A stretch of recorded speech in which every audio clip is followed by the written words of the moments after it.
from above the sky.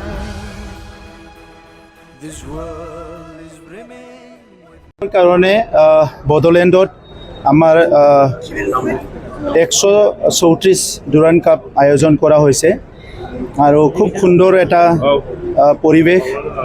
Indian আৰ্মিক মই বহুত ধন্যবাদ জনাইছোঁ। তেখেতসকলে আজিৰ পৰা 3 বছৰ আগতে আমাক এই সুবিধাটো দিছিলে আৰু বিশেষকৈ মই অসমৰ মুখ্যমন্ত্ৰী ডক্টৰ হিমন্ত বিশ্ব শৰ্মা ডাঙৰীয়াক ধন্যবাদ জনাইছোঁ।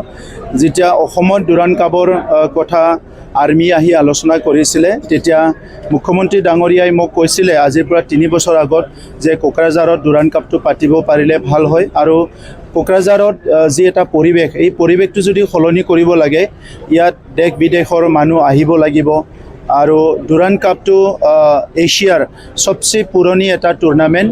1888 এইটো আৰম্ভ হৈছিলে আৰু ভাৰতৰ বিভিন্ন অঞ্চলত এই ডুৰাণ্ড কাপটো অনুষ্ঠিত কৰে।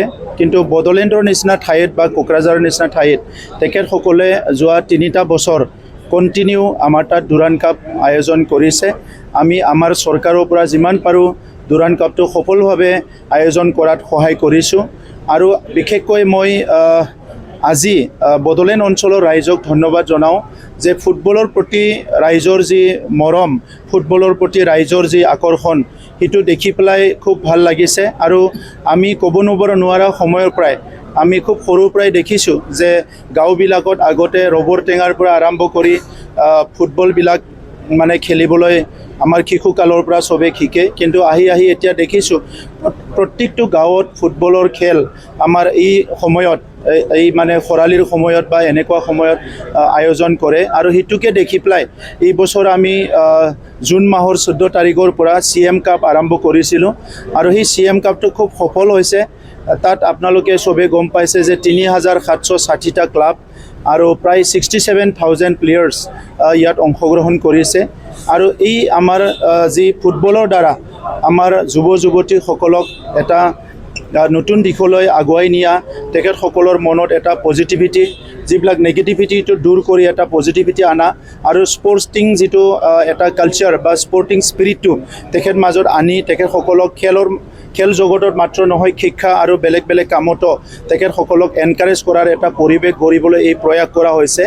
আৰু এই CM কাপটো ভাৰতৰ প্ৰধানমন্ত্ৰী আমাৰ সকলোৰে শ্ৰদ্ধাৰ নৰেন্দ্ৰ মোদী ডাঙৰীয়াই তেখেতৰ মন কী বাতত উল্লেখ কৰি পেলাই আমাৰ সৰু এটা পদক্ষেপটো বহুত ভাৰতবৰ্ষত তেখেতে প্ৰচাৰ কৰিছে। মই তেখেতক ধন্যবাদ জনাইছোঁ আৰু তেখেতৰ মাৰ্গদৰ্শনৰ দ্বাৰাই আজি বডোলেণ্ডত শান্তি আহিছে। আমি এই শান্তি সদায় স্থায়ী হোৱাটো বিচাৰোঁ। আজি শান্তিৰ নগৰ কোকৰাঝাৰত 3য়বাৰৰ কাৰণে ডুৰাণ্ড কাপ অনুষ্ঠিত কৰিব পৰাটো এইটোৱে কৈছে যে আমাৰ শান্তি স্থায়ীভাৱে আহি গ'ল আৰু অনাগত দিনতো আমি তেনেকুৱা নেশ্যনেল ইণ্টাৰনেশ্যনেল ইভেণ্টবিলাক বডোলেণ্ডত অনুষ্ঠিত কৰিব লাগিব। তেতিয়াহে আমাৰ যুৱতীসকলে এক্সপ'জাৰ পাব, তেখেতসকলে এনকাৰেজমেণ্ট পাব আৰু তেখেতসকলে এটা ভাল এটা পৰিৱেশ পাব য'ত তেখেতসকলে বিশ্ব জয় কৰাৰ এটা সপোন দেখিবলৈ পাৰিব। গতিকে 3rd ডুৰাণ্ড কাপটো আয়োজন কৰাত যিসকলে সহায় কৰিছে মই চবকে ধন্যবাদ জনাইছোঁ। আৰু আজি প্ৰথম দিনা মুকলি যিটো আমাৰ অনুষ্ঠান, ইয়াত ভূটানৰ ফৰ্মাৰ ডেপুটি প্ৰাইম মিনিষ্টাৰ ডাঙৰীয়া ইয়াত উপস্থিত আছে। আমাৰ ইণ্ডিয়ান ফুটবল টিমৰ কেপ্টেইন সুনীল ছেত্ৰী ডাঙৰীয়া আজি উপস্থিত আছে। আৰ্মিৰ আমাৰ কমাণ্ডাৰ আছে। বহুতখিনি অতিথি হিচাপে আমাৰ মন্ত্ৰী UG ব্ৰহ্ম ডাঙৰীয়া সকলো উপস্থিত আছে।